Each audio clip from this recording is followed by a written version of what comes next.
Broadcasting to you from the heart of northern Minnesota, this is the 2026 season premiere of the best fucking music-oriented podcast and web series on all of fucking YouTube. Ladies and gentlemen, this is the Roger Radio Show. I am Roger Radio, or known as Ziggy Stardust.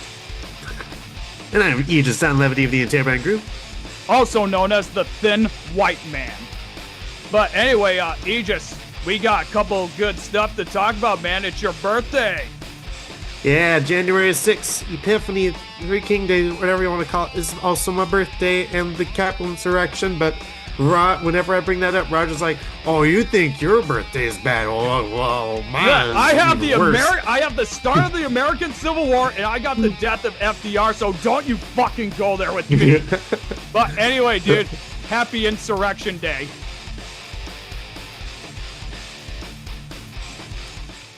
I managed to quit vaping for like a couple months, which is about what happened the time before that when I quit vaping. You know, it's the one thing about me is that, you know, this is the first drink I had in maybe a week, give or take. I was sober for a week and then I went back to this stuff, man. This is the first drink I've had in like 30 minutes.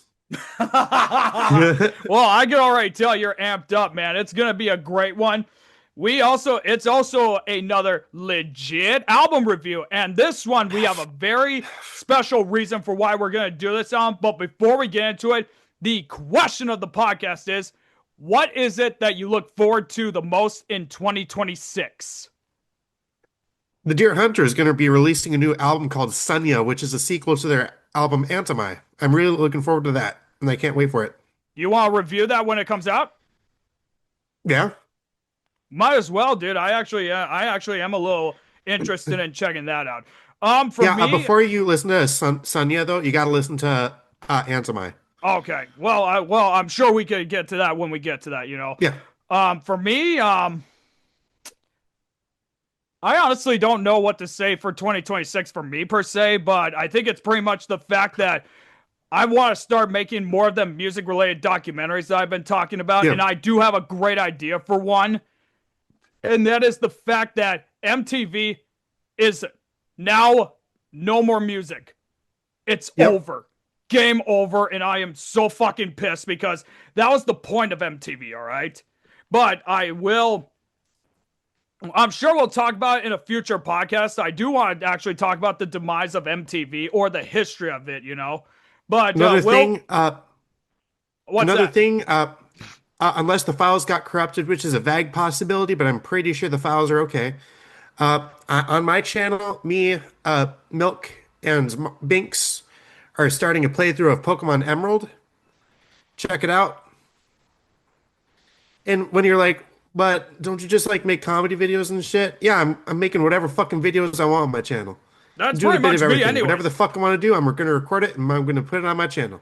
No, that's it. That's what I'm planning to do too, is that I'm looking to do some reaction videos of my own on my second channel, El Gallo Productions, because I want to try and keep everything on my main channel here more music oriented, or mainly music themed, so to speak. That was the point of when I started this channel, you know, is that it's all going to be music related stuff, whether it be our podcast here or any documentaries that I want to talk about, or even biographies of musicians who have passed and even bands who are no more, but those are some great stuff, and even talk about some of the biggest moments that happened. I'm still working on trying to flesh out like a list of events that would be good to talk about, and even bands to talk about, so...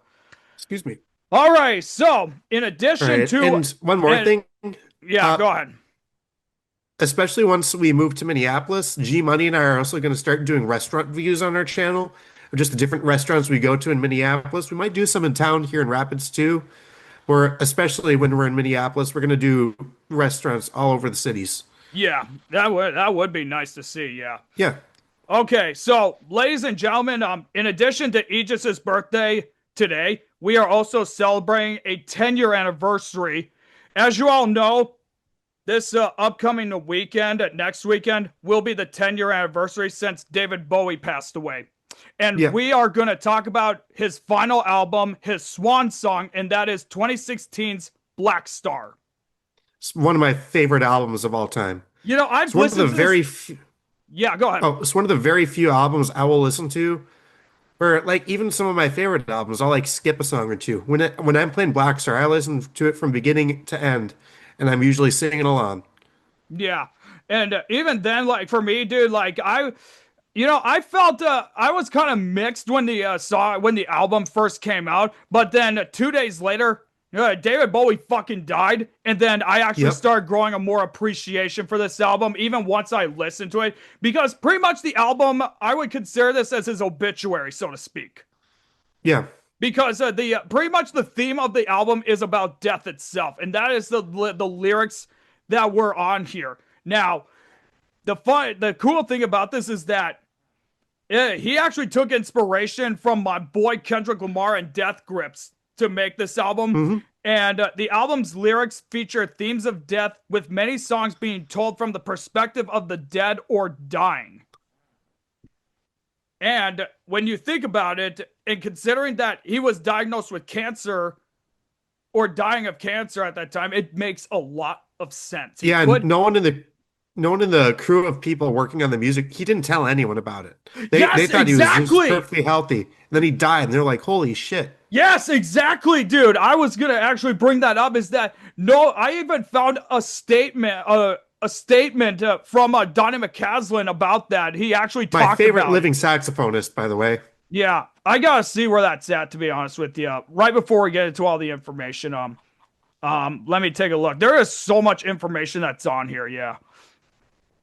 Okay, so this here is what Donnie McCaslin said. And discussing the project as recently as 2025, he stated, "There's a real attention to honoring the spirit that he led with when we do this, a humility that we approach this with, and a deep and abiding love for him. I think he would have been into this direction where we try to create a new piece of art with Blackstar." Honestly, if you ask me, David Bowie's best album of all time is Black Star. Without a doubt, dude. I mean, there is so much stuff that's on here. Like it's amazing, dude. Even all And the plus, oh, sorry. even Go all ahead. the links. There, all the songs here have links to them, and I will include all the info in the description below. But we are going to break down every single song from beginning to end on this. But before we get into that, what did you want to say, quick? All I gotta say is Black Star, the music video, it is my favorite music video of all time. Yeah, and we are gonna get into that music video as Yep. soon as we get into the song. So, the album was released on January 8th of 2016. 2 days, it was on his 69th birthday too, by the way. Yep. If he was still alive, he would be It's 69. 79 this year, if he was still alive. Hmm. The album was recorded from January to May of 2015 at Magic Shop in New York City and Human Worldwide in New York City as well. The genres are art rock, experimental jazz, and experimental rock. Now, I have never in my entire life heard of experimental jazz. I have. I love experimental jazz. Yeah, This is a very good specimen I've of never experimental in my jazz. life ever even heard of that. I didn't even think it was a thing, to be honest with you, you know. Um, it was it was released by ISO, Columbia, and Sony Records. The producers were David Bowie himself and Tony Visconti. Yeah, Tony Visconti worked with David Bowie a lot through his career on a lot of his best albums. Yeah, I want to see what album. I want to take a look at what it was that he worked on with David Bowie. Let me see. While you're checking that out, I do want to add a year Yeah, after Black Star was released, he released a posthumous EP called No Plan, which yeah, had three songs on, well, it had four songs. The first one was Lazarus. Again, it was the same recording that was on Black Star. And then they had No Plan, Killing a Little Time, and When I Met You. yeah, And honestly, though, all three of those songs are incredible. yeah. They even made a music video for the title song No Plan. Oh, okay, I got you. Yeah, dude, he worked with him a lot, dating back to his 1969 album. Yep. I mean, and there was like one, two. 13 albums that he produced with that he worked with David Bowie on. Okay, so the background was he in 2013 he released what was his first album in 10 years after going after what is it that what's the correct term that I want to say for it? Hiatus. Yeah, a 10-year hiatus. I thought it was a retirement, to be honest with you, but it was the Yep. next day he recorded, and then I love The Next Day. S- Great album. Great lyrics too. Some of the best lyrics I've ever seen he and was yeah on The Next Day. yeah he was experimenting around with it, and he took that to the next level with Blackstar, obviously. Oh yeah. Um, between and then it says that between May and July of 2014, he collaborated with the band leader and composer Maria Schneider on the experimental jazz song, which would end up becoming Sue or In a Season of Crime. It does feature her orchestra and an ensemble, including saxophonist Donnie McCaslin and drummer Mark Juliana. I can't remember how it's pronounced. It's spelled with a G. I think it's Juliana. Pretty Okay. sure. He's a Yeah. regular in Donnie McCaslin's group. Yeah. Now, this was a different version of what you told me. Yeah, yeah, it was released on a compilation album called Nothing Has Changed. Yeah, but nothing has changed. It was like There his. was also Oh, Yeah, go go ahead, ahead. sorry. No, go Okay, ahead. there was also another version of the song "'Tis Pity She Was a Whore" that was released on another compilation album, and it was a bit more experimental. But honestly, I kind of prefer the one that was on the album when it Yeah. comes to "'Tis Pity." But when it comes to Sue or In a Season of Crime, I like the one with Maria Schneider's band. It was beautiful. Yeah, I mean, here's the thing. Like, even then, no, like they're just like normal songs on the compilation album. But when he re-recorded them for Blackstar, they basically had a much more deeper meaning to him, considering he was dying. Yes.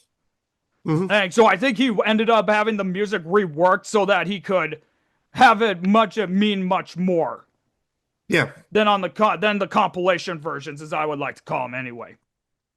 So in June of 2014, he demoed the new songs with his longtime producer and the drummer Zachary Alford and pianist Jack Spawn at the Magic Shop in New York City, which was one of the studios that he recorded at. And throughout the summer, he worked on the demos alone for several months, and then he recorded "'Tis a Pity She Was a Whore" as a home demo, and then which appeared as the bad B side of Sue in November, and then he began writing a musical called Lazarus with the Irish playwright Enda Walsh, composing new songs for it such as No Plan, When I Met You, Killing a Little Time, and The Hunger, which would later be titled Lazarus. So those were basically, I think, the songs that were eventually Yeah. got released on the EP. Yeah, I actually have a copy of the script for Lazarus on my shelf. That's fucking It's based awesome. off a movie he actually starred in called The Man Who Fell to Earth, I think it was called. Yeah, I was gonna say, if you have that, dude, why don't you grab that quick? Yeah. Yeah, because you might as well we'll take a look. We might as well look at that when we talk about the song. But yeah, ladies and gentlemen, continue the story though. While he was recording the album itself, it was around in it was I think June or July of 2014 is when David Bowie ended up learning that he had been diagnosed with liver cancer. And just like a lot of celebrities, he kept it quiet, and I could understand why. You know, like if it was me, I'd rather keep it quiet. You know, and even like Aegis was saying, like everyone who worked with David Bowie on this album, they said that they didn't. He looked like there was nothing wrong with him. He looked normal, like he looked healthy still. But no, you know, like when you go and of course he was getting treatment. But you know, like as the cancer progresses, your physical appearance changes drastically, and somehow he didn't change physically at all. Didn't he look All the right. same in the music videos? Yeah. Didn't he just look normal, or did he look like there was a lot of cancer in him? You could kind of tell, but if you could tell once you're told that he was dying in him, but Yeah. if you look at those videos without any context, you can't tell. So I have right here Lazarus. Yep. Right there. Yep. And we'll get into that when we get to the song here. But yeah, no, he began to die. He had been diagnosed in the summer of 2014 and started undergoing chemotherapy treatments by the time the sessions began in January of 2015. He kept it private, only discussing it when it affected his work. Visconti did not learn of it until Bowie arrived at the studio immediately following a chemo session. Visconti recalled that despite his illness, Bowie was in high spirits and throughout the sessions. He was so brave and courageous, and his energy was still incredible for a man who had cancer. He never showed any fear. He was just all business about making the album. So I also have Blackstar on CD. Yep. This is the No Plan EP. And then this is the cast recording from Lazarus. Oh my dude, that's a good collection And right there, man. yeah, I have a big collection of CDs. No shit, dude. And no, and with the musical Lazarus, the person Yeah. who played the lead role is Michael C. Hall, who you would recognize as Dexter from Dexter Morgan from the show Dexter. Oh, yep. Yep, I know who you're talking about. Dexter is a really good show right there, dude. He's It a is. good I actor. love Dexter. He's a good And actor, honestly, no doubt about with it. Michael C. Hall starring in the Lazarus musical, I just doubled my respect for him as a person. Right? Exactly, yeah. All right, so to continue on with this, Visconti reportedly told the backing band that Bowie was unwell, but he did not mention the cancer. Although Lefebvre, or did I say that right? Tim Lefebvre. Yep, Tim Lefebvre. I think it's Yep. pronounced Lefebvre. Yeah, thank you very much, man. I was like, ugh, and all that. So, but he said that he never appeared sick. According to Peg, Bowie's illness showed signs of remission as the sessions continued. By March, his hair had grown back and he looked well. Monder, during his time in the studio, recalled that Bowie looked healthy and showed no signs of illness. He recalled Bowie being really enthusiastic and very excited to be making an album again. Throughout 2015, Bowie was optimistic as he continued chemotherapy and by that summer was in remission. By November, however, shortly after completing the Lazarus music video, Bowie told Visconti that the cancer had returned and his condition was terminal. And sadly, 2 days after the album's released, David Bowie passed away. I'm just really glad that he was able to finish this album out the way he wanted to. He wanted this album. He knew he was going to die, and he wanted to put as much energy that he had left in the tank into this album, and look what happened. Now, here is the critical reception for this album. It got all 5 stars on AllMusic. The AV Club gave it an A-. The Daily Telegraph gave it 5 stars. Entertainment Weekly, A-. The Guardian, 4 stars. The Independent, 4 stars. NME, 4 out of 5. Pitchfork, 8.5 out of 10. Rolling Stone, 4 stars. And Spin, 7 out of 10. No, when I'm dying, I'm gonna do the same damn thing he did. I want Right? to release a swan song when I'm dying. Well, I do not blame you, man. I really don't. So, in addition to that, here are some of the accolades that it gotten. Blackstar was named one of the best albums of 2016 by numerous publications. According to Metacritic, it was the most prominently ranked record of 2016. In the Village Voice's annual Paz and Jop Critics poll, Blackstar finished at number 1 in the voting for 2016's top album.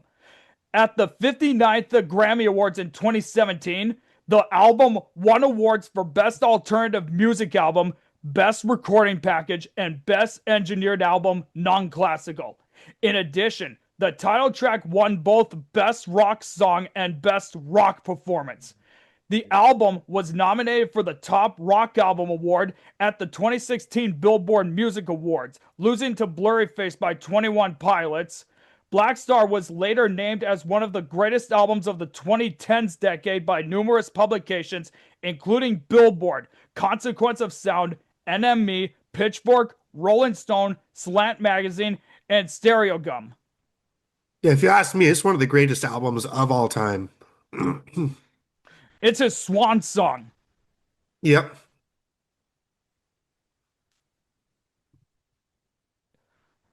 Okay, so here's what Dorian Linsky of The Guardian said.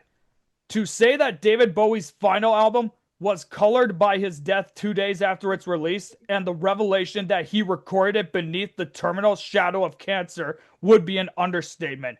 It was flooded by it. Few albums have ever been subjected to so much exegesis so quickly. It's a exegesis is what that word is. Uh, s- One second. Spelled again. Exegesis.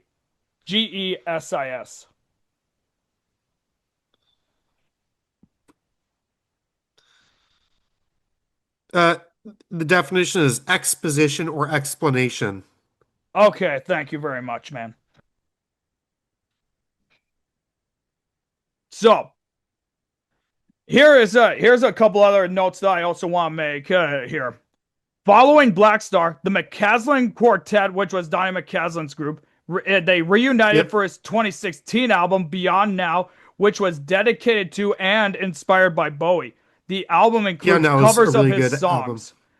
The album includes two covers of his songs, which are Warsaw from Low and A Small Plot of Land from Outside. Yep. And the band had begun performing the first song following Bowie's death as a tribute to him. Blackstar also inspired the sound from McCaslin's 2018 album Blow. Blow. Blow is a really good album too. And you said it's one of your It's favorite albums. one of my favorite albums. Yeah. Yeah, it's a really Yeah. good album. And they feature let's see, it features Sun Kil Moon on one of the songs called The Opener, which is a very interesting song that I actually really like. Yeah. And then they feature Gail Ann Dorsey, who is beautiful, for one. And two, she played bass on a lot of David Bowie's albums, but she actually does vocals on the last song called I Have the Beholder or something like that. Let me check. Yeah.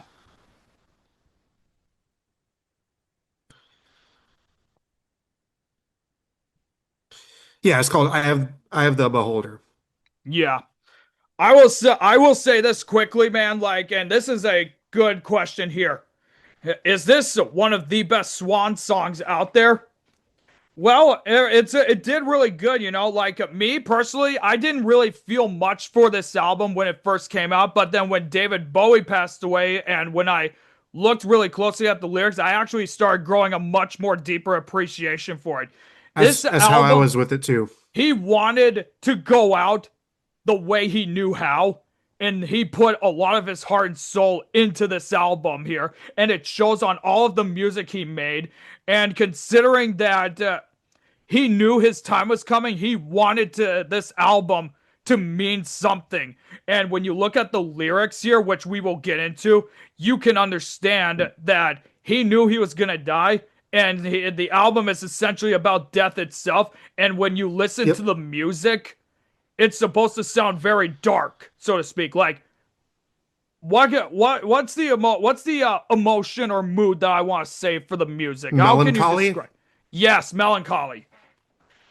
He wanted to, like I said, he wanted to go out he wanted his music career to end on an extremely high note, and this album did it right here. And if there was and I know there's a lot of bands and musicians who have done it in the past, but I don't think they ended up going much deeper into the meaning of the lyrics like he did with Blackstar.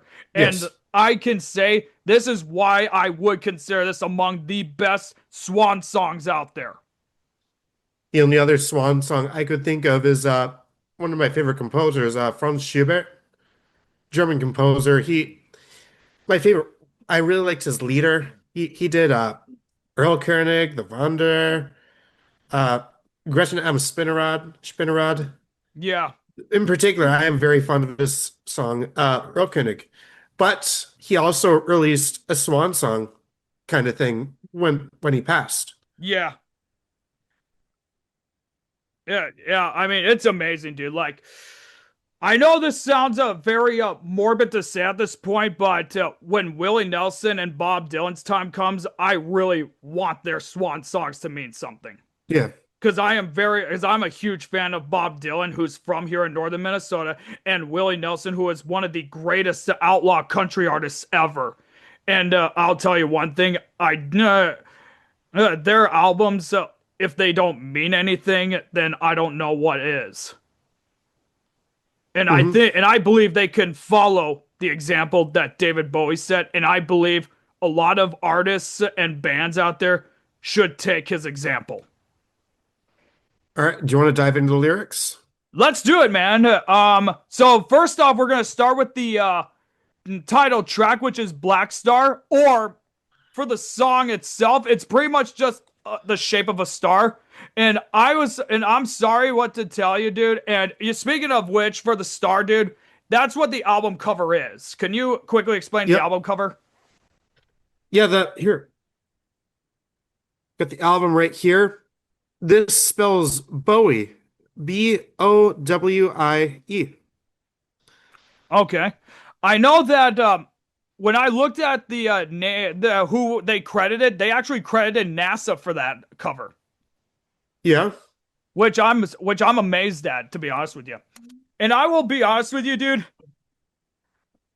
I don't know if he wanted it to be named Blackstar and be named a fucking emoji. Technically, it's not an emoji. Technically, it's an alt code. Yeah. Um. Here is some. There was something that I wanted to say here. Like I know they mentioned something about it here. Oh yeah. Oh shit. I think I might have lost it. I can't remember, but I know they said something about the star itself. If I could even find it here quick. They Yeah, did like the They did say something about that star. It's like they were inspired to use that because of like emojis and something else, but I think I lost it here. So, but oh wait a minute, I found it. Saxophonist Donnie McCaslin said that Bowie had told him the song is about ISIL, although an official spokesperson for Bowie denied that the song was inspired by any way by the Middle East situation, which is something we will get into right here. yeah. Um, and it's related to the music video.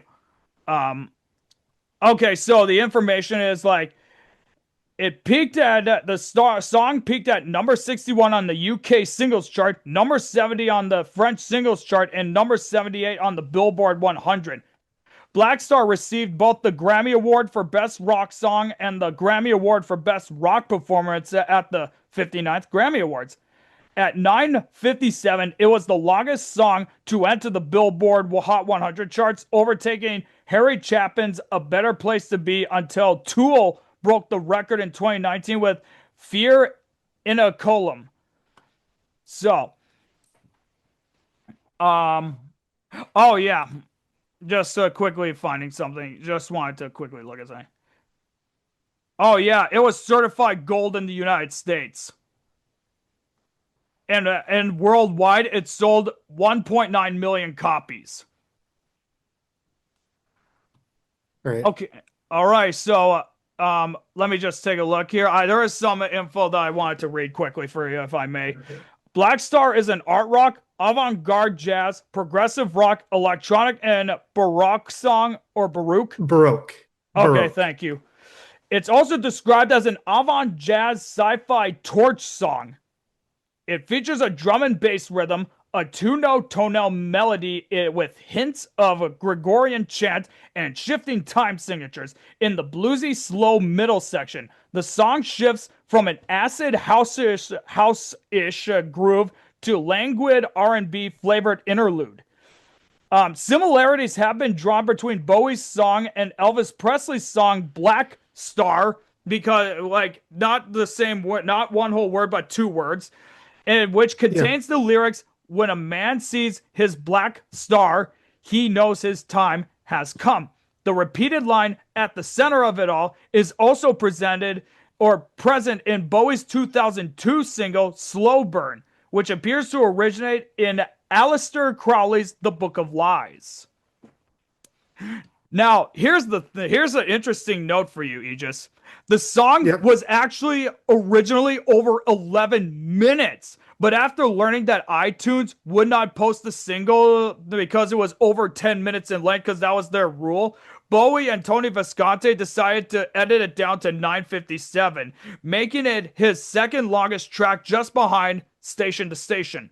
Bowie did not want to confuse listeners by releasing the different single and album version. So he did not want to release two versions. So, now that I think about it, what would the 11-minute track be like? I kind of want to know. I'd love to hear that someday. If I don't think they've ever released the 11-minute version on any of the any They compilations haven't. in the Otherwise, I years would have after. known. Yeah. So if you ask me, dude, this is kind of almost like at least a lost version of Blackstar. I mean, Yeah. sure, we have what we hear on 9:57, but what would the extra minute be like?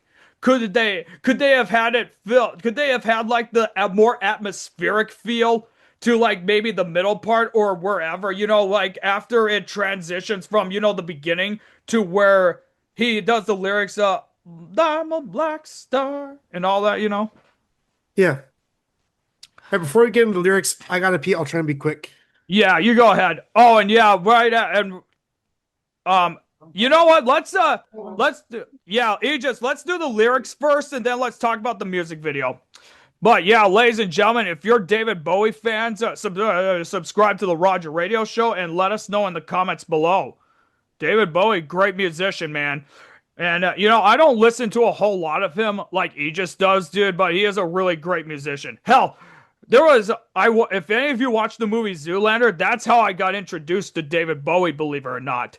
My most favorite part is when Ben Stiller tried to give himself or try to take his underwear off, but he gives himself a reversed atomic wedgie, crushing his nutsack, and then David Bowie, with a look where he was so pissed, slammed his hand on the ground and said this: "Disqualified." Hmm.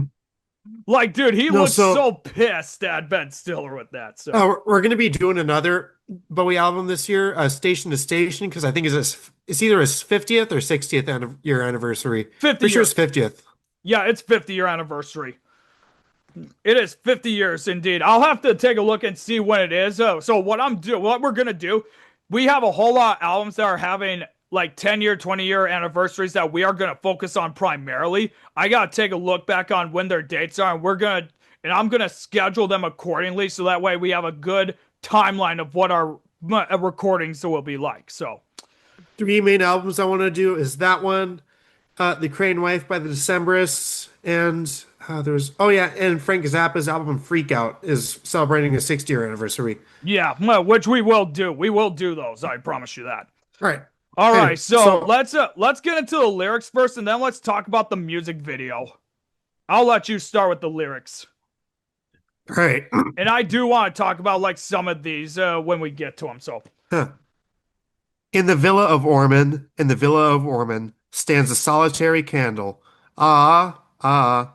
In the center of it all, your eyes. what's the Villa of Ormond? I think Ormond is like a town or city. Originally he wrote for it to be in the villa of all men, but Yeah, he eventually changed to Ormond just because it sounds more interesting. I want to take a look at that. Oh, there's a meaning on here. Yeah, see, they had some.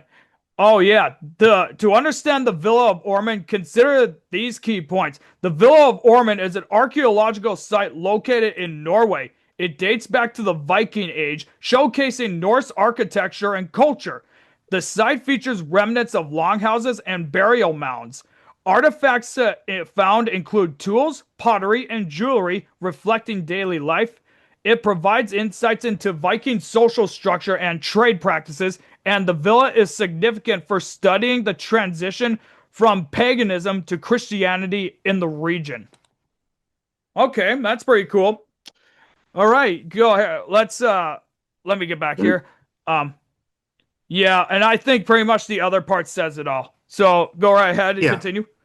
Yep. On the day of execution, only women kneel and smile. At the center of it all, at the center of it all, your eyes, your eyes. Um, okay, so on the day of execution, only women kneel and smile. I do not want to get into the first part. It pretty much is like they're kneeling down and they're smiling, and it's almost like a fucking blowjob joke. But then when you see on the day of execution, it almost for some reason with that, if the women were not kneeling or if it said only women standing and smiling, it could almost be like a reference to the Salem witch trials. Yeah. That's just me anyway. So, All right. all right, go ahead and continue. Something happened on the day he died. Spirit rose a meter and stepped aside. Somebody else took his place and bravely cried, I'm a black star. I'm a black star. Oh, dude. This is going back to when we reviewed Metropolis Part 2 and then did The Spirit Carries On. It's that one thing that Yeah. I told you about with reincarnation. But then of course Spirit Rose, it's pretty much, when you're dead and your soul leaves your body. Yeah. It stepped aside and then someone else took his place, and I don't know if that's supposed to be a reincarnation thing or not, to be honest with you. I really I don't think know, it's but like it his almost feels spiritual like it. successor.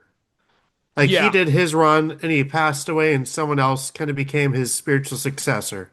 Yeah. How many times does an angel fall? How many people lie instead of talking tall? He trod on sacred ground. He cried loud into the crowd. I'm a black star. I'm a black star. I'm not a gang star. Yeah. How many times does an angel fall?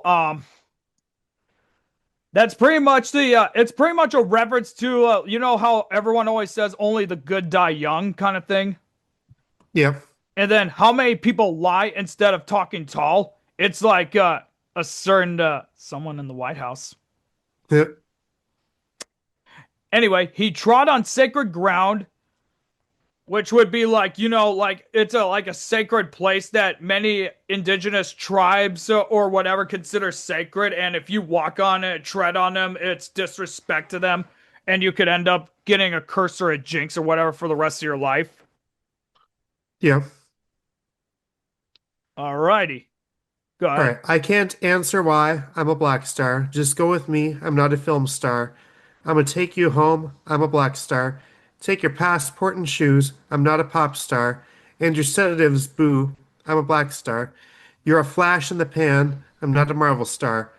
I'm the great I am. I'm a black star. Okay, so my for me, dude, I'm just gonna say this. Where it says I'm gonna take you home, I'm a Black Star. I am so surprised that he decided not to replace Black Star and say I'm gonna take you home, I'm a porn star. Hmm. Well, dude, I mean, you can tell that he was trying to like make things rhyme, because like I said, it's a reference to being influenced by some hip hop artists, like my Yeah. boy KL. So I figured like, oh, you know what? Yeah, porn star probably seems a little too Ron Jeremy-ish, so I'm gonna leave that out. And then I'm not a Marvel star. Hmm. Did he? He never appeared in any Marvel films, did he? No. Okay, that's what I figured. All right. Would he have made for a great villain though, honestly? I mean, I don't know, or I maybe mean, he even a was a psych. villain in Labyrinth. I don't. That's the one thing he doesn't strike. Like I know he did a lot of acting, but he doesn't strike me as a guy who would do a villain. He would be like a sidekick kind of guy or whatever. Honestly, All he right. he did appear on probably sadly he appeared on the worst episode of SpongeBob SquarePants ever, Hmm. and he didn't even fucking sing in the goddamn episode. And it was like their musical thing, Atlanta SquarePants, which I still consider the worst fucking episode. It's just like with the episode of The Simpsons where I'm not the real Seymour Skinner episode was it show's downfall. Atlanta SquarePants was the fucking downfall of SpongeBob in my opinion. Anyway, All go right. on and continue, please.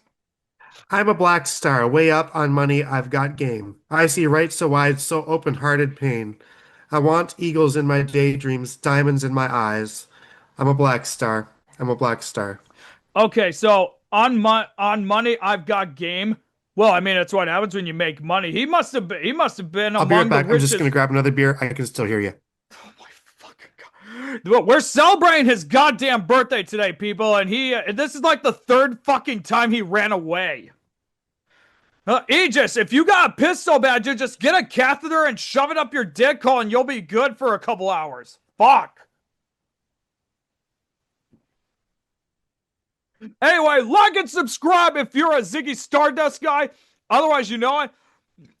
Which David Bowie are you? Are you a David Bowie guy? Are you a Ziggy Stardust guy? Are you a thin white man guy? Let us know in the comments below. Me, I'm a Hmm. Ziggy Stardust guy, man. And how many alter egos did David Bowie have again? Let's see. There was Ziggy Stardust, Aladdin Sane, Hallamween Jack, Thin White Duke, Oh, thin and white then Duke, I later meant. on, they called the image of him in Black Stars. They called it Button Eyes. Oh, okay. Yeah, I mean, yep. Anyway, ladies and gentlemen, if you're one of those alter egos, let us know in the comments below. All right, All let's right. continue on here. Yeah, something happened on the day he died. Spirit rose a meter, then stepped aside. Somebody else took his place and bravely cried, "I'm a black star. I'm a star. I'm a black star." So as just repeating there. I can't answer why. I'm not a gang star, but I can tell you how. I'm not a flam star. We were born upside down. I'm a star. Born the wrong way around. I'm not a white star. I'm a black star, not a gang star. I'm a black star. I'm a black star. I'm not a porn star. I'm not a wandering star. I'm a black star. I'm a black star. He fucking now says porn star in this movie, a song. He now fucking said, I told you, dude, he could have added it at the part where he said, I'm gonna take you home, because that makes more plausible fucking sense. Uh, anyway, dude, could you imagine if somehow he was still able to have a whole lot of energy and he made a double LP? First, or companion albums like with Mesmerize and Hypnotize, and the first one was Black Star and the second one was White Star. And just instead of like, the album cover for Black Star, they reversed the colors for White Star. Like they did with the No Plan EP that you showed us. Yeah. Yeah. But it wouldn't look like that though. It would look like just the normal star kind of thing, so. But, I'm just saying so. Alrighty. Is that it or Yeah, that's it for that song. alrighty, let me just quickly catch up to where I need to be here. All right. Oh, let's talk about the music video. Oh, yeah. Now, the music video, it's like a surrealistic 10-minute short film. Directed by Johan Rennick, who is the director of The Last Panthers. It depicts a woman with a tail, played by Elisa Lazowski, discovering a dead astronaut and taking his jewel-encrusted skull to an ancient, otherworldly town. The astronaut's bones float toward a solar eclipse, while a circle of women perform a ritual with the skull in the town center. Now, let me explain. Let me tell you this, dude. I am a fan of surrealism. Me too. Me too. And I can understand why this freaking video deserved all the praise. It's according to the information here, the official music video for Blackstar won the Best Art Direction Award at the 2016 MTV Video Music Awards. So you say you like surrealism. Have you ever watched Twin Peaks? I have seen a few episodes here and there. That's a classic right there. There is a Yeah, David Bowie actually guest stars in like one or two episodes of it. okay, we might have to look up them episodes then. So, Yeah. I know there was a couple black and white films that are from like the 20s, early 30s that I have watched that were surrealism, and it was Ocean Andalo, which was actually co-produced by Salvador Dali, who is famous for the melting clocks painting, Yeah. and from the information that I read up about him, he was a weird ass dude. There was a couple stories that I heard about him where he would be in a art session painting women, and he would be masturbating to them while he was painting. That's weird. Yeah, you see what I mean? A lot of people said that he was a That'd be very strange dude, but it's that'd be you if you were a painter. That'd be you if you were a painter, dude. hey, what about Beavis and Don't you Butthead? deny That it. one. Don't you deny What about Beavis it. and Butthead? What about that one episode where they went into that art class, and then as soon as the fat, hairy guy, naked guy comes in, they're like, "Yep, we're out, we're out," you know. So uh, yeah, but it pretty much says it right there. But yeah, it's a great music video right here. It has like something that was over his eyes that we will talk to about on Lazarus, but it was like his eyes were like he was blindfolded, but right where his pupils are, they look like little buns sewed into him. Earth, you All just right. Yeah, sorry, I was looking up some shit on the next song. yeah. So I just wanted to quickly say, what was that one book thing that he was holding in the music video? Can you explain that? It could be a representative like a Bible. Oh, okay. Could also be a representative. David Bowie had this book that he carried around with him that had the lyrics to all of his songs. Yeah. Hmm. Yeah. It's really interesting to Huh. see that it almost looked like if it was 22 short stories from Springfield, but they ended up splicing like all of them into a music video because it was almost like in three different settings in the music video Yeah. itself. I will probably include the links to the music videos in the description below. So that you guys can check them out. I'm gonna also include the album as well. Yeah, it pretty much says that the yeah, it says that Bowie portrayed three distinct characters in the video: the introverted, tormented, blind, bun eyes, the flamboyant trickster in the song's middle section, and the priest guy holding the book embossed with the Blackstar symbol.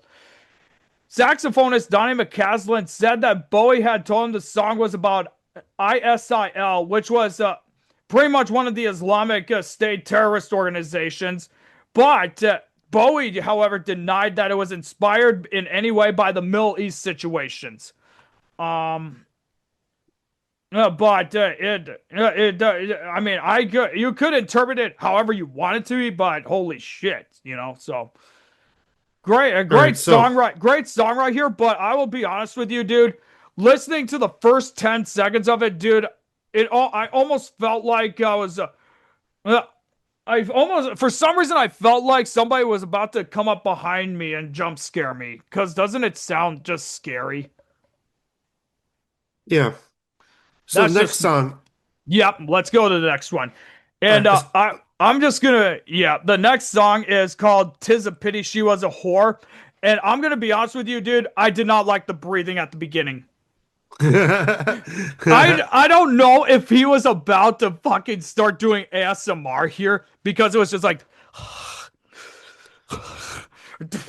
yeah. So the song was actually this song and also the song Sue were both inspired by a play. It's called "'Tis Pity She's a Whore" by John Ford. yep, taking influence from it, and the art rock song pits dark and violent lyrics against a rhythmic beat. Bowie recorded the track as a demo in mid 2014, which was a long, which was a, it was first recorded originally, you know, for, I think it was yeah, it was the first one that was included on that compilation, right? Or which Yeah. ones again? Okay, just want to make sure. Yep, it was Yeah, just Just like Pity and Sue are both from compilation albums originally. yep, and pretty much the new version features the backing band from those sessions, including but not limited to your boy Donnie McCaslin, Jason Lindner, the pianist, bassist Tim Lefebvre. Damn it, I I think cannot it's say pronounced it. Lefebvre. Lefebvre. Lefebvre. I don't know, dude. I keep fucking up on that. And then drummer Mark Juliana or Guliana, I say Juliana. Unlike the original, the remake was influenced by hip hop, while reviewers compared David Bowie's vocal performance to various 70s tracks. The remake was positively received, with many highlighting the performance of the backing musicians. In the wake of Bowie's death 2 days later, it charted in multiple countries, including at number 107 in the UK. At 107. That's still pretty good. Um, let's see, what else can I find here? Yeah, there ain't nothing much on here. They just both versions of the song was included in the box set. I Can't Give Everything Away, which was released last year actually. So yeah, that's still pretty impressive. That's pretty good. All right, Yeah. let's Do you want to go through the lyrics or should I? yeah, I could do it quick. Okay. 'Tis a pity she was a hole.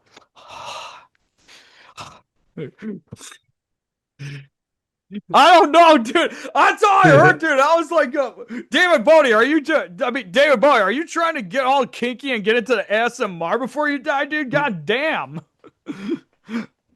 Okay, anyway, man, she punched me like a dude.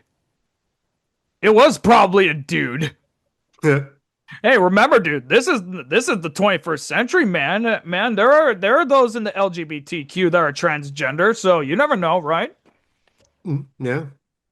Hold your mad hands, I cried. 'Tis a pity she was a whore. 'Tis my curse, I suppose.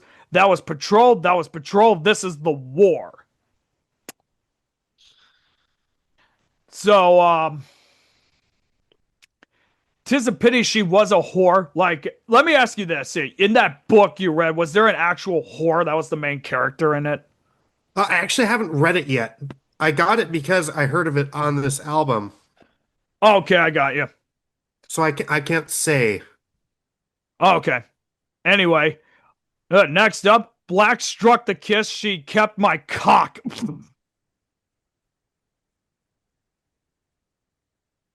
What are you fucking 12? You're laughing just because someone said the word cock. Black struck the kiss, dude. I'm having like so many fucked up things, whatever in my head right now. Oh god, dude, she kept my cock, dude. That was just like when the Raven took Rails' cock and dumped it in the water and Lamb Lies Down on Broadway. All right. Smote the mistress drifting on. 'Tis a pity she was a whore. She stole my purse with rattling speed. Aren't you a dude? Why are you carrying a purse around? That was patrol. This is the war. 'Tis a pity she was a whore. And then we continue on again. Man, she punched me like a dude. Hold your mad hands, I cried. 'Tis a pity she was a whore. 'Tis my fate, I suppose. For that was patrol. That was patrol. 'Tis a pity she was a whore. And then outro. 'Tis a pity she was a whore. Woo, woo, woo. And all that. So I swear to God, dude, every time that I keep seeing, this is already the third straight dirtiest thing that I found on here because of the word she kept my cock. I'm surprised that he actually did not say she stroked my cock. I'm actually surprised at that. You'd figure like with David Bowie, dude, hey, this is going to be my last album, so I think I'm going to go far with censorship.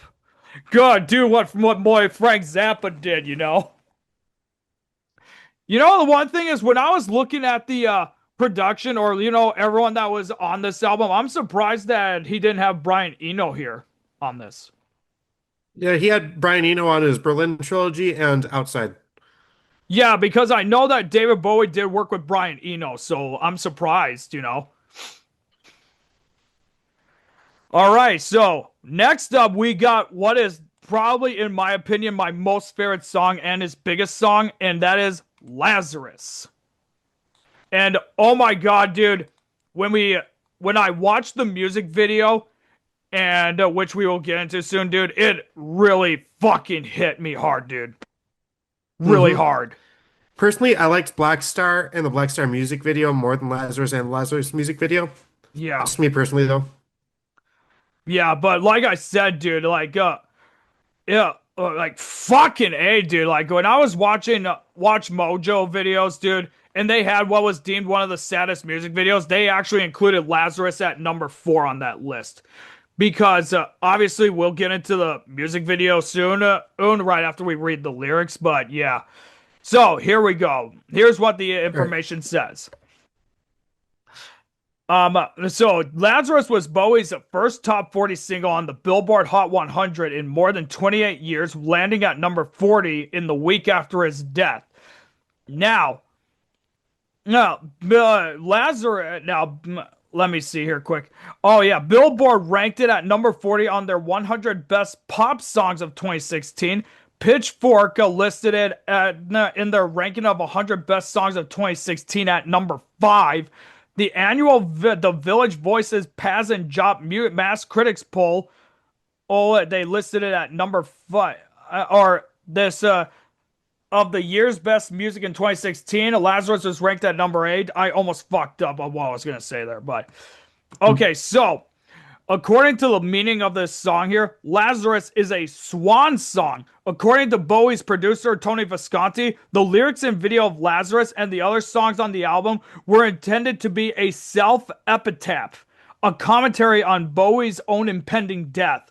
The song's reference to Lazarus has been interpreted as referring to Bowie's prediction of increased fame following his death. Would you agree with that? Yeah, yeah. I think that's a fair point. Yep. Do you want me to go through the lyrics? Yep. Oh, here's one quick thing that I want to add quick. There are two things that I want to cover quick. The first one was in 2020, American rapper G-Eazy actually covered the song for his compilation album Everything's Strange Here. And then the music video, which we will get to soon, was nominated for 3 awards at the 2016 MTV Video Music Awards for Best Direction, Best Cinematography, and Best Editing. All right. All right, you go right ahead, and then we'll get into the music video soon. Yeah.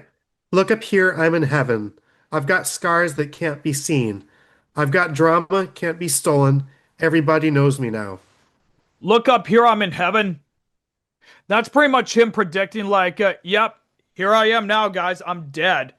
And then I've got scars that can't be seen.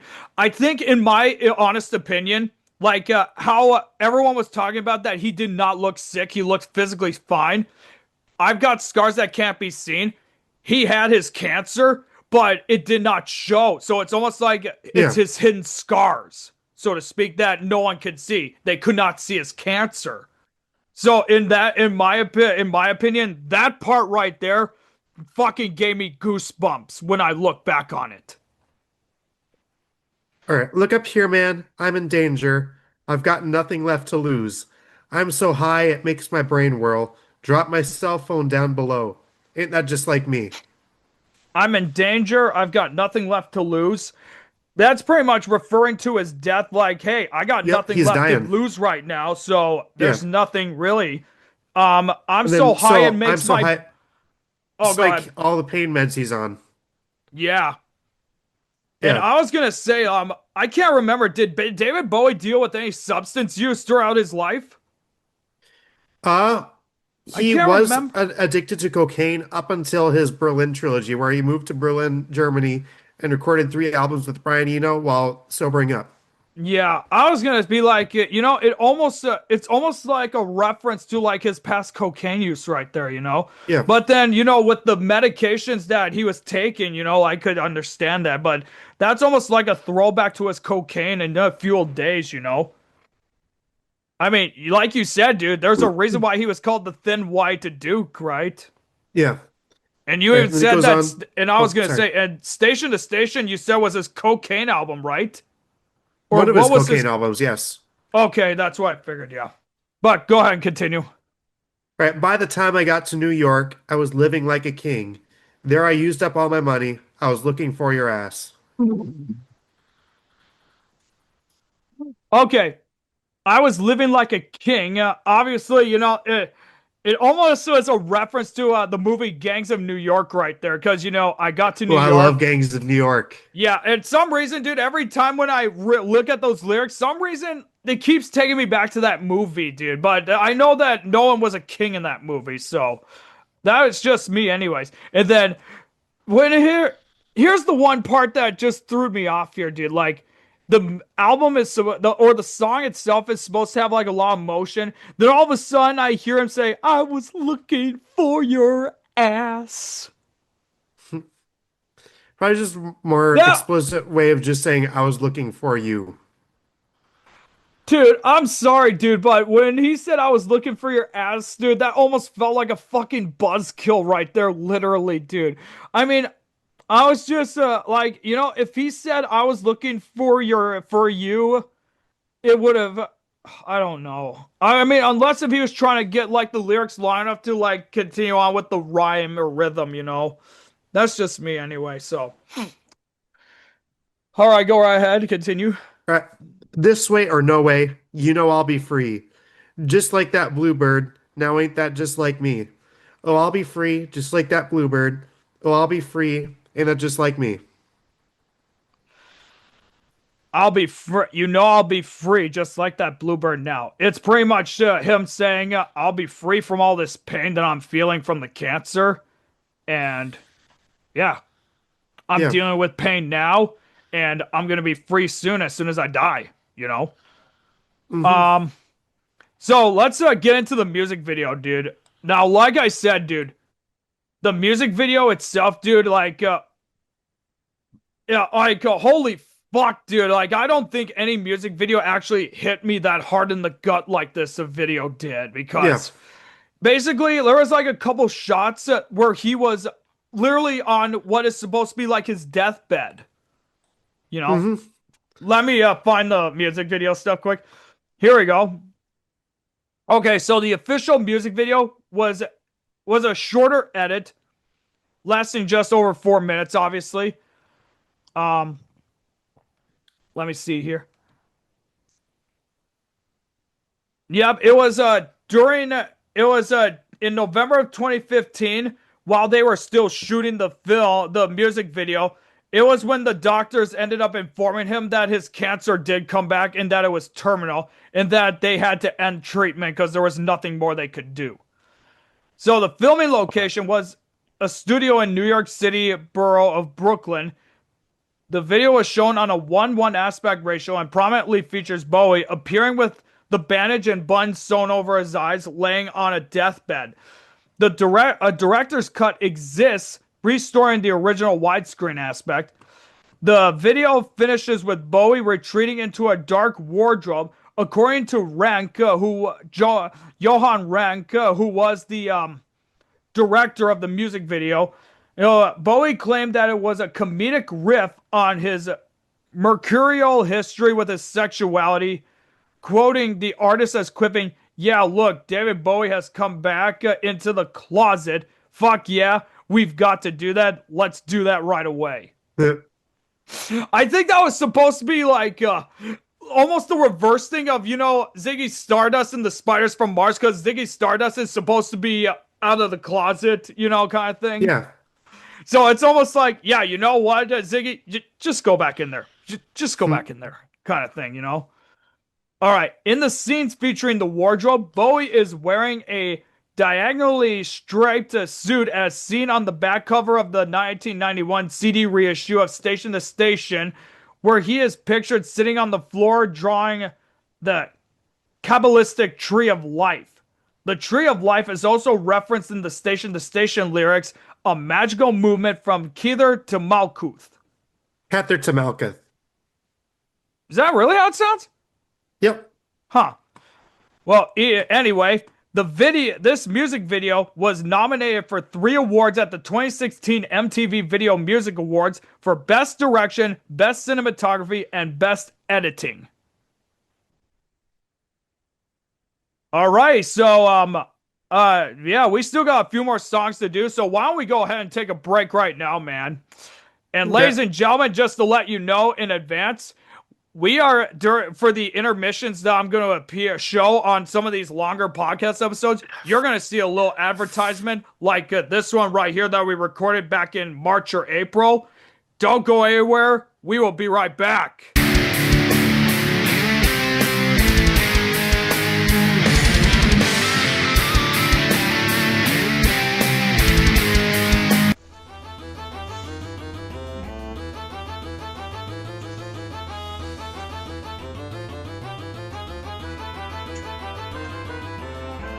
Yeah, what time is it?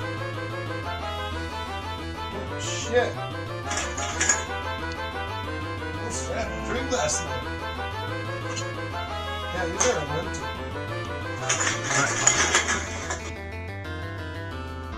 The hell?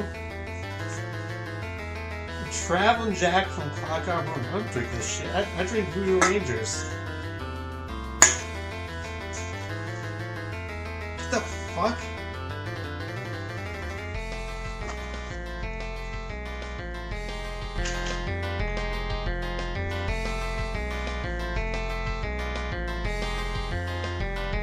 Rise and shine, Aegis! How the fuck did you get in my apartment?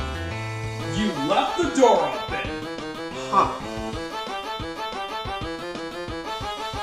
Dude, seriously? Tapeworm Tussle? Come on, man, you love this song and you know it. It has that same upbeat personality like my all-time favorite song, Don't Bring Me Down by the Electric Light Orchestra. Yeah, I know that. If I hear it one more goddamn time, I'm going to bash my brains in. What's that, Aegis? I can't hear you, man.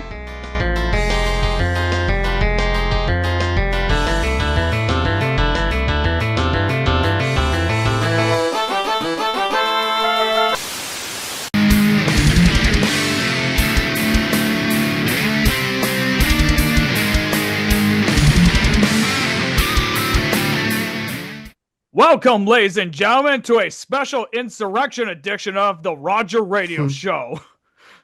Oh, and it's Aegis' birthday too, by the way, so. Yay, I'm 26.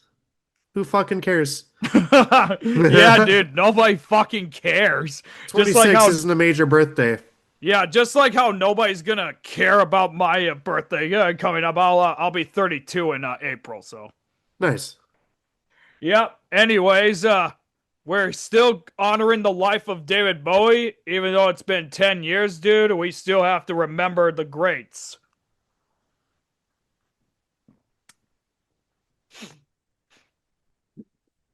And speaking of which, did you ever see that collaboration that he did with Mick Jagger by any chance?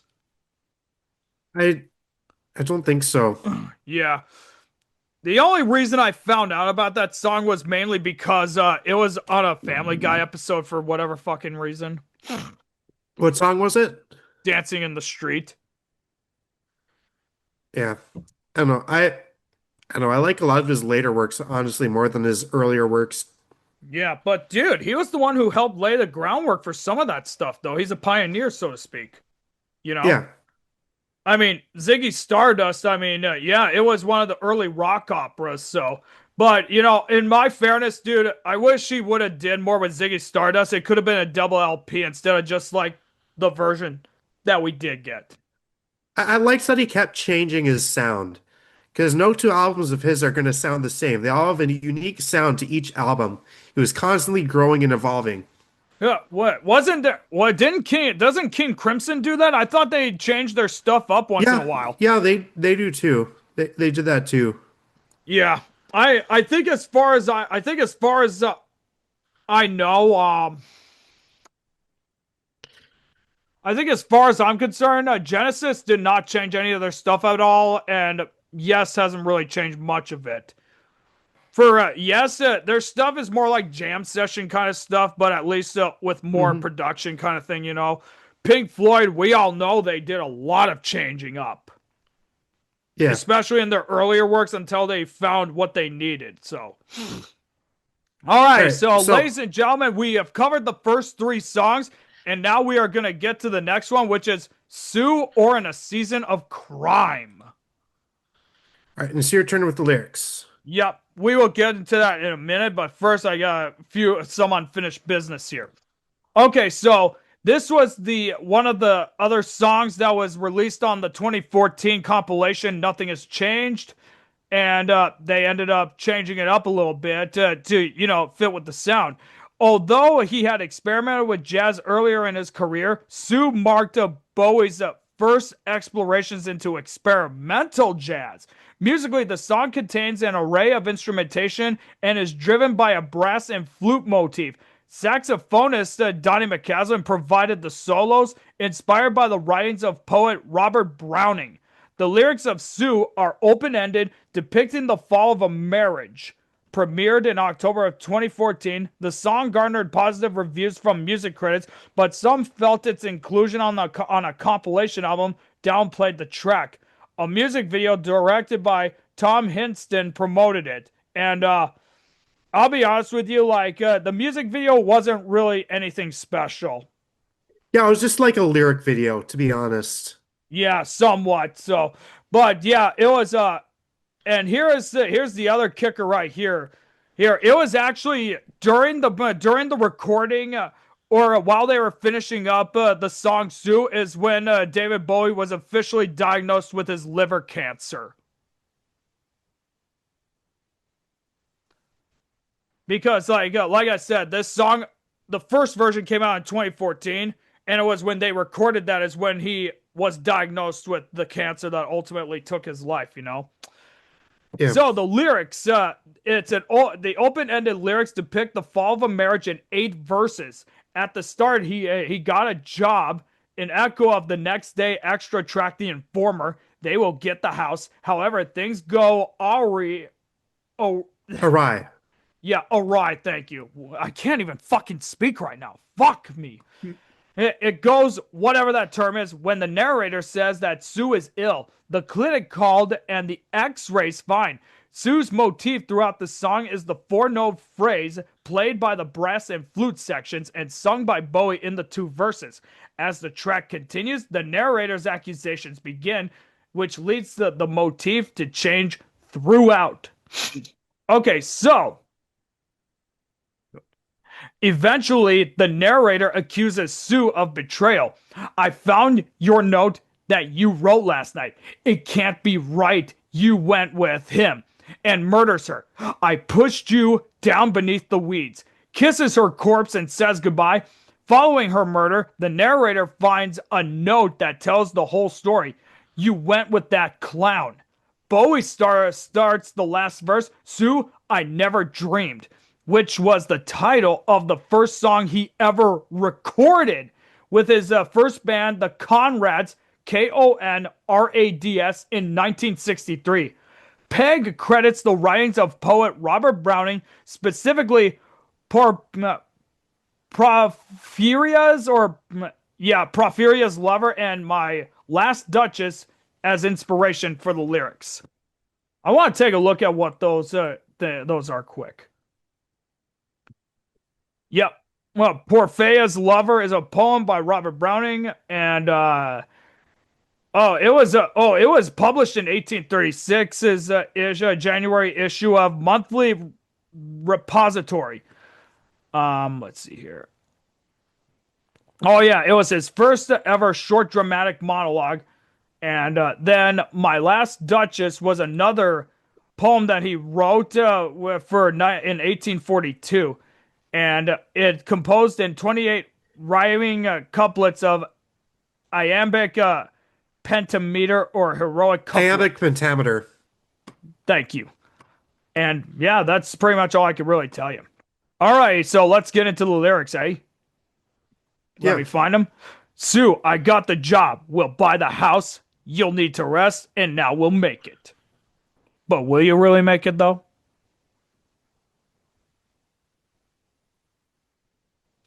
Sue, the clinic called. The x-ray's fine. I brought you home. I just said home. The x-ray's fine. Well, let's go home then. All right, next up, Sue, you said you wanted writ? Writ, yeah. Okay, Sue, the virgin on your stone. How is she a virgin? Go on. It explains it. All right. The virgin on your stone for your grave. Why? Too dark to speak the words? For I know that you have a son, oh folly Sue. I know that you have a son. Oh, so pretty much it's almost like she had a love child with someone else, right? Yeah. And she claims she's a virgin, but he knows she's not. But they don't have kids, right? Not together, no. Alrighty. Ride the train, I'm far from home. In a season of crime, none need atone. I kissed your face. Sue, I've pushed you down beneath the weeds. Endless faith in hopeless deeds. I kissed your face. I touched your face. Sue, goodbye. Then, Sue, I found your note that you wrote last night. It can't be right. You went with him. Sue, I never dreamed. I'm such a fool. Right from the start, you went with that clown. Well, if you ask me, the fucking bitch had it coming. You know what? This is all. She is just like that fucking bitch Victoria from Metropolis. Oh shit, yeah. Yeah, you know what? So Sue is just like Victoria. I'm surprised in this song he did not make any reference to Dream Theater and just be like, Sue, I shot you in your face. I kissed your face. Hmm. You All right. know? All right, And so before next we up. Oh, continue on. Go ahead. before we start Girl Loves Me, I want to say something interesting about the song. Yeah. So the song is it's called Nadsat. It is the slang used in the Anthony Burgess novel and Stanley Kubrick film A Clockwork Orange, Your which is a favorite combination of film! Russian and British slang. Huh? Your favorite stuff right there, Clockwork Orange. Yeah, I love Clockwork Orange. Yep, I fucking knew it. I was actually about to read that, but yeah, it's nice to see that David Bowie did get some influence from your favorite Yeah, shit, David eh? Bowie loved A Clockwork Orange. All right, so yeah. All right. All right, I will. I'm gonna say this right now, dude. I really didn't like this song much. Really? I don't know what it was. I don't know. I guess I didn't like the overall sound of it, with the beating or, like how it overall sounded like with his lyrics and the I drum liked beat it. on it. I didn't. I just couldn't get into All it. right. Do you want to go But into lyrics? before you do that, I gotta read this quick. Rolling Stone. Okay, so like you said with that info right there for the composition, the critical reception for this was Rolling Stone called Girls Love Me their favorite moment from Blackstar, labeling it as dark, trippy, and sexy in ways only the late great icon could pull off. NME labels the song as a menacing, militaristic tattoo and suggests that Bowie was possibly influenced by rappers Future and Young Thug for this song. And remember, it even said that David Bowie was influenced by some hip hop artists for this album. Yeah. Kendrick Lamar and someone else. Death Grips. Death Grips. Yeah, that's it. I will say this, like, I don't normally listen to a lot of Young Thug's music, but Future, I am a Future fan. Okay. I do like some of Future's stuff, so I think if I remember correctly, just a quick off topic, I think Future has a song that I heard on GTA 5. If I remember correctly, I could be wrong. I haven't played it in a long. I played GTA 5 in a long ass time. So, but I Okay. was quit. But just quickly, the song peaked at number 87 on the Dutch Top 100 and number 146 on the UK singles chart. So there you go, right there. All right, Okay. is it your Want me turn to go for into lyrics or? lyrics? Yeah, it's my turn. Yeah, go ahead. All right. China so sound so titty up this small chick say. Party up Mooj and Auntie Velicet round on Tuesday. Real bad dizzy snatch making all the omies bad. Thursday. Popo blind to the poly in the hole by Friday. Hold on, quickly. Could you fucking say that to me one more time? Because I did not understand a goddamn thing you said on those lyrics. Yeah, yeah. China so sound so titty up this small chick say. Party up Mooj Nunty Velocet round on Tuesday. Real bad dizzy snatch making all the homies mad Thursday. Pop up line to the poly in the hole by Friday. Dude, that is straight up fucking gibberish right there. That was fucking straight up ass gibberish right there, dude. All right. Where the fuck did Monday go? I'm cold to this pig and pug show. I'm sitting in the chestnut tree. Who the fuck's gonna mess with me? I'm cold to this The pig and pug show. the chestnut tree is the name of a bar in George Orwell or Eric Blair's at 1984. Oh, yes. He's the one who wrote Animal Farm, which I was telling you about. Oh, dude. Bro. He made a fucking George Orwell reference. Yeah. He fucking pulled a Pink Floyd there. And then I'm cold to this pig and pug show, dude. That's almost a. And you know what? Right before that, I'm cold to this pig and pug show, dude. That's almost a reference to almost a pig's three different ones. I don't know. That's just me anyway. So, but All right. that's actually sick right there. So go ahead and continue. Yeah. Girl loves me. Hey, China. Girl loves me. Girl loves me. Hey, China. Girl loves me. China is the NADZAT word for like a woman. You know. Okay. Where the fuck did Monday go? I'm cold to this pig and pug show. Where the fuck did Monday go? Then go go go You go go viddy go at the go go. chin. You viddy at the China. Chewed his knee with the red rot. Libby loving Litzo Fitzo. Devashka watch her garbles. Spashko at the Roz shot. Split a dead from his dang dang. Viddy viddy at the China. More fucking gibberish. As I told you, it's in mostly NADZAT, which is the slang from Clockwork Orange. And he also introduced like a few of his own words that had never been said before in this song too. I like it. I think it's pretty cool. You And see, yeah, it just yeah, repeats dude. If until you the end of ask, the song. yeah, I think I could actually see why he was influenced by hip hop. Motherfucker's trying to be a rapper here, dude. Oh my god, dude! Could you imagine if David Bowie actually released a hip hop album himself? All Oh my god, dude! Fucking A, right. bro. You Next is continue. Dollar Days. No, no, it just repeats until the end of the song. There's nothing. All right, so we're getting to the end of this, and I'll be honest with you, dude. I fucking hated the dollar cash sound effect that was at the beginning because you know what it actually gave me a trauma reaction there because my bedroom until my senior year in high school was really messy, and during my senior year in high school, we actually had a mice infestation problem in my house. And I was literally hearing mice walking all over the papers in my bedroom to the point that I had to go into my sister's bedroom and sleep in there until my bedroom got cleaned, right?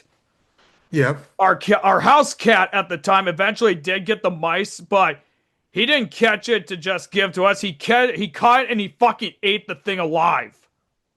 Holy shit. Yeah. Well, it was an outside. It was an outside cat. It was one of them. It was one of them barn cats that live outside. So, but yeah, every time I heard the dollar sounds on Dollar Days, dude, I kept getting reminded of that because it pretty much sounded. It pretty much sounded like this. Hmm. Like, dude, I was like, and I don't know how the fuck people can be scared of mice and rats. I actually do not know how. I'm not scared of them. I just don't like them. They're full of they're full of like diseases, Yeah. But like I said, dude, like no, I think it's the fact that they just pop out of nowhere. It was literally at the point that we actually had to get maybe 3 more house cats to help catch them, and we did eventually catch them. And you want to know how many we ended up catching overall? 22. Holy shit. Yeah. And then we ended up finding a lot of the cracks that they were somehow able to get in, and we were able to seal them up. So, And then we Right. also placed a bunch of fucking mouse traps in the ground on the in the basement, which was where most of them were at. So, but anyway, let's here we go. Right before we get into the lyrics, there is something I wanted to get into here. Alrighty. So Dollar Days was recorded without having a demo created for it prior. According to Donnie McCaslin, who provided the saxophone parts for the Blackstar, one day David just picked up a guitar. He had this little idea, and we just learned it right there in the studio. So Donnie McCaslin's pretty much saying, David Bowie's just sitting around, what should I do? Started strumming, and they're like, hey, this sounds good. And then everyone just started going along with it, you know? Um, I like th- that. yeah, right. Dollar Days received positive reception from critics. Mike Powell of Pitchfork separately reviewed the song and labeled it their best new track, comparing it to Bowie's older hits, 5 Years and Ashes to Ashes. Jody Rosen of Billboard labeled the song as lovely with a lyrical combination of delicacy and clatter. And that's all the information on it. So, all right. So, it's my turn, right? Yep. All right, here we go. Cash girls suffer me. I've got no enemies. I'm walking down. It's nothing to me. It's nothing to see. If I'll never see the English evergreens I'm running to, it's nothing to see, nothing to see. Cash girls suffer me. I have no idea what that means. And I think as far as it says I've got no enemies, I don't think David Bowie ever made any enemies throughout his career, did he? No, I don't think so. Yeah. And then if I'll never see the English evergreens I'm running to, it's nothing to me. It's nothing to see. So it's pretty much this could be the last time I ever see this particular thing or that particular thing. And To me, it sounds like the afterlife. Like yeah, what the way I see it, he's saying like if I never go to heaven, it's nothing to me, it's nothing to see. yeah, without a doubt, man. Yeah. I'm dying to push their backs against the grain and fool them all again and again. I'm trying to. We bitches tear our magazines. David! These oligarchs with foaming mouths come now and then. Can't believe for just 1 second I'm forgetting you. I'm trying to. I'm dying to. Dude, those oligarchs with foaming mouths come. Who do you think? What do you think it means? No, Trump. Trump. Not, Sorry, there's yeah, something in and my throat. yeah, not to mention like some of the other dictators that are in other countries, like Republicans. Russia, North Korea, etc. And then it's almost Yeah. like and then it's going back to Pigs, three different ones from Good Old Animals, my favorite Pink Floyd album. So, all right, Dollar Days, survival sex. Yeah, survival sex. Well, we're trying to have children, so it's pretty much survival right there. Yep. honor, honor, stretching tails to necks. I'm falling down. It's nothing to me. It's nothing to see. If I'll never see the English evergreens I'm running to, it's nothing to see. It's nothing to see. And then right here it says saxophone solo, which is a McCaslin solo there. Mm-hmm. And I will say this, dude. I did listen to his solos here, and he was pretty good, dude. Oh yeah, you should listen to his. He did a Tiny Desk concert. That was pretty cool. Yeah, dude. I think I don't remember if I seen that actually, but I know that he appeared on Tiny Desk, so Yeah, check it out someday. I think you'll like it. I think I might have to. Yeah. I'm dying to push their backs against the grain and fool them all again and again. I'm trying to. It's all gone wrong, but on and on. The bitter nerve ends never end. I'm falling down. Don't believe for just 1 second I'm forgetting you. I'm trying to, I'm dying to, and then it repeats it for the outro. Um I'm dying to push their backs against the grain and fool them all again and again. What do you think that means right there?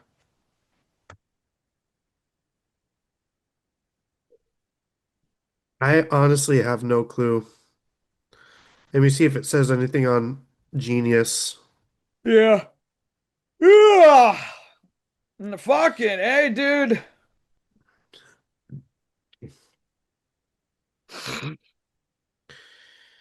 Yeah, honestly, I have no fucking clue. Yep. Yeah, I'm dying to push their backs against the grain, make them go against what is regular and normal, and fool Yeah. them all again and again. I I have no idea. Oh, it might have to do with the fact that he was dying and no one knew he was dying. Yeah. He was fooling them all into thinking he was healthy. I don't know. Yeah. All right. So now we come to his final song on the album, and that is I Can't Give Everything Away. And I'll be honest with you, I wasn't really a fan of this song either. I like this one too. But honestly, out of all the songs on my album, this is the least favorite. But that doesn't mean much with this album because every song on this album I love. Yeah. I don't And know with I what. can't give anything away, the image there is an infinity sign.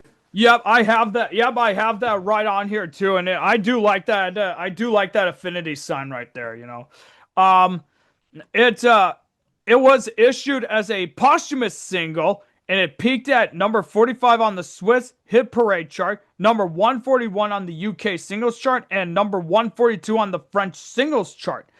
And the song contains a similar harmonica part to that of A New Career in a New Town, an instrumental from Bowie's 77 album, Low. Now, it received positive reviews from critics. Sam Richards of NME called the song a serene, lilting number, while Ben Skipper of the IB Times labeled it as a beautiful and moving farewell. Neil McCormick of The Telegraph called the song an epic closing track, commenting that Bowie sounds like he is grappling with his own mystery, seeing more and feeling less, saying no but meaning yes. This is all I ever meant. That's the message that I sent. The American online magazine Pitchfork listed it at number 23 on their ranking of the 100 best songs to be released in 2016. Now, another interesting note that I want to make is on what would have been Bowie's 76th birthday in 2023, Spoon, who headlined Riverfest here in 2024, actually did a cover of this song, Sweet. I like that. right? Do you want me to go on the lyrics? Let me just see if there's anything else. There was another music video, and it's just an animated lyric video, Yeah, like it's just soup. another lyric video. Yeah, so we might as well get right into it. So go right ahead. All right. I know something's very wrong. The pulse returns the prodigal sons. The blackout hearts, the flowered news, with skull designs upon my shoes. I Ooh, can't give everything. I dude, can't give everything away. I can't give everything away. I was just about to say something right now, dude, and oh my god. I know something's very wrong. He knew right away that it He was was dying. yeah, he knew right away, so he added that there. Um the flowered news, the blackout hearts, the pulse returns the prodigal sons. Um the blackout hearts, it was just I think that's almost like his The prediction for when everyone who recorded with him would hear the news of his passing, yeah, you know? And then the flowered news, it's when they broke the news. So, yeah. all right, go right ahead. All right. And yeah, when it says I can't give everything away, to me that just sounds like I don't want to die. I can't die. I don't want to die. Yeah. That's what it sounds like to me. Seeing more and feeling less, saying no but meaning yes. This is all I ever meant. That's the message that I sent. I can't give everything away. Quick, Bowie.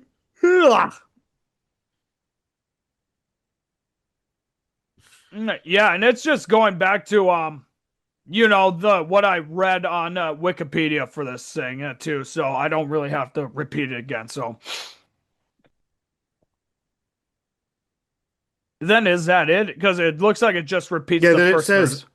yeah, it repeats the first verse and then says, I can't give everything away again until the end of the song. Yeah.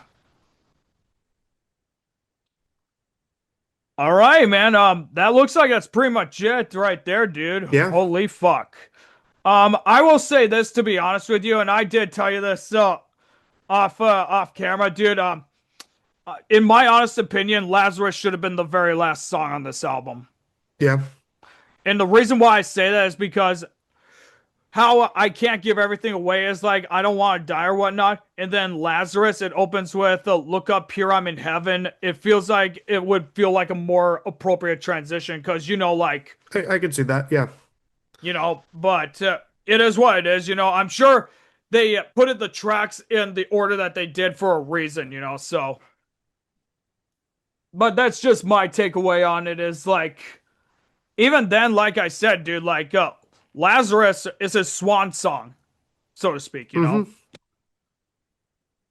And it would have been a more appropriate song to end with since the fact that this was his very last album, this could be the last thing he would ever record or we played, so to speak. Mm-hmm. All right, so it looks like we've hit the end of this album. Holy shit, that was quick, to be honest with you. What would you give it out of 10? I would give it a 9.2 out of 10.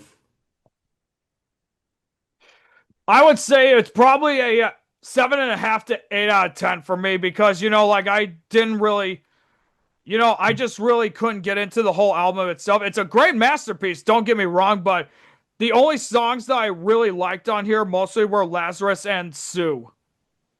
Yeah.